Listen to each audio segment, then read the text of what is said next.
So partnerships are everywhere and we can't do it on our own. Despite the great work that is being happening in both sectors separately, the ethnic sector doesn't have the capacity to deal with the sheer number of ethnic clients. The local government HACC providers can benefit from ethnic sector support and expertise to engage the hard-to-reach members of the ethnic communities. Peak-level partnerships with the inclusion of the state government is essential to building a systemic response. The Ethnic Communities Council of Victoria, for those of you who don't know, is a peak body that was established in 1975. We advocate and lobby all levels of government for ethno-specific welfare and community-based agencies, for multicultural communities, for improved aged care for ethnic seniors. The Municipal Association of Victoria is a peak representative body for Victoria's 79 councils and was formed in 1879. Both the Ethnic Communities Council of Victoria and MAV work closely with the HACC team and the aged care department of the Department of Health. Sorry, the aged care branch of the Department of Health, rather.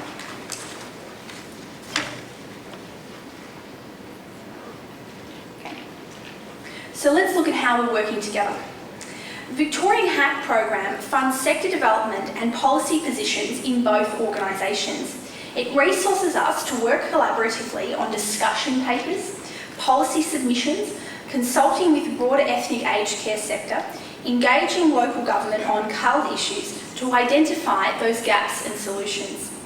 We sit on the HACC Advisory Committee of the Department of Health. We raise issues such as how to reach older people from non-English speaking backgrounds, how to overcome language barriers, how to decrease waiting lists for bilingual workers. For example, we've collectively identified there was a need for greater networking and partnership opportunities between local government and ethnic multicultural HACC agencies. MAV and ECCV are jointly running a series of capacity building forums to strengthen partnerships between the two sectors and give organisations the chance to contribute their full expertise to the Victorian HACC program. 8 ethnic and multicultural organisations, with the support of ECCV and MAV, have been working with the Supported Access Pilot Project together for the past 3 years, as Darren mentioned. In the last year alone, we've collectively spent 12,000 hours working to improve the access for our CALD clients.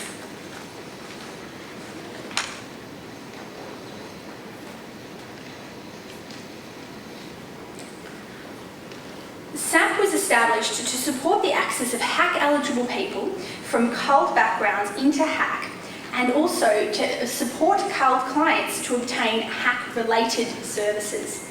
For the past 3 years, we've run a trial model to provide support for access and journey through these services. It is not just an entry point service.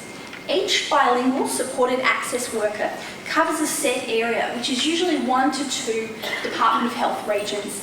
They provide support at the initial needs identification, referral, assessment, and aged care planning strategies.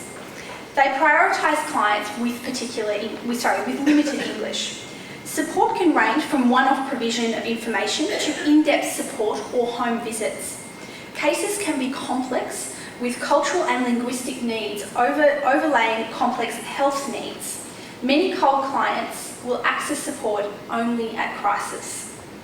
The pilot has shown us many benefits. It has shown us that bilingual workers build trust to help people from CALD backgrounds receive services.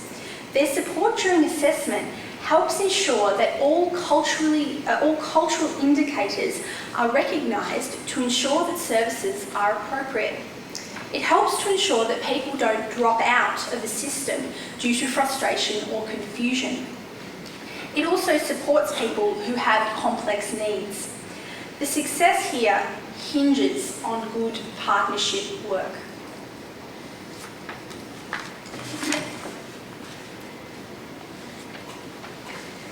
Now, I'd like to provide here an example of our SAP case study.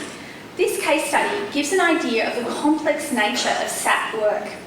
A year ago, a local government HACC team received a referral for personal care and respite from an Arabic family from a hospital. The son was diagnosed with a neuromuscular disorder. He was 30 years old and tall. His parents, who were in their late 50s, were his carers.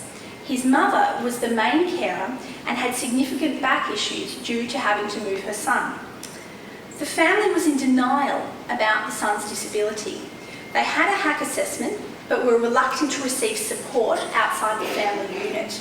They only accepted the services of an occupational therapist at Community Health. There was no respite for the mother. A year later, the family was still not using respite services. The family situation had become more pressured. Referral was then made to DHS Disability, as the high care needs of the son were now beyond the HACC system. The family was not assigned a case manager and no uptake of disability services occurred. This was likely due to the highly complex nature associated with form filling. The council then contacted an Arabic-speaking SAP worker who could spend time and build a trust relationship with the family, so not just in and out as in other cases. The Arabic SAP worker had bilingual, bicultural skills and understanding, which meant that they could develop a more immediate rapport. They had the flexibility to support HACC and HACC-related services and could help the family apply for their disability service. The main HACC outcome here is that the mother was now receiving respite.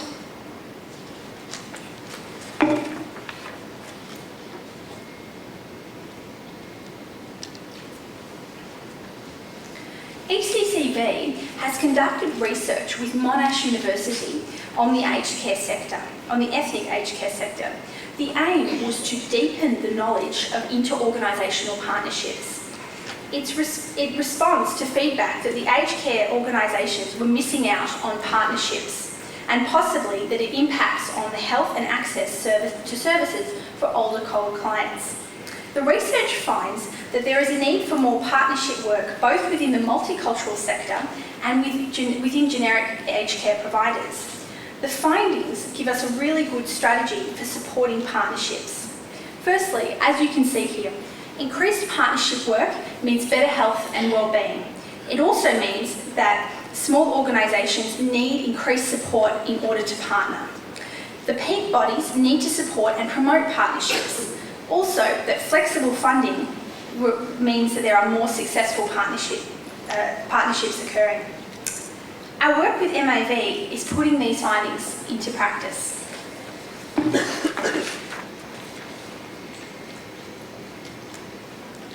For more information about our organisations and how our partnership work can be found, you can have a look at our respective websites.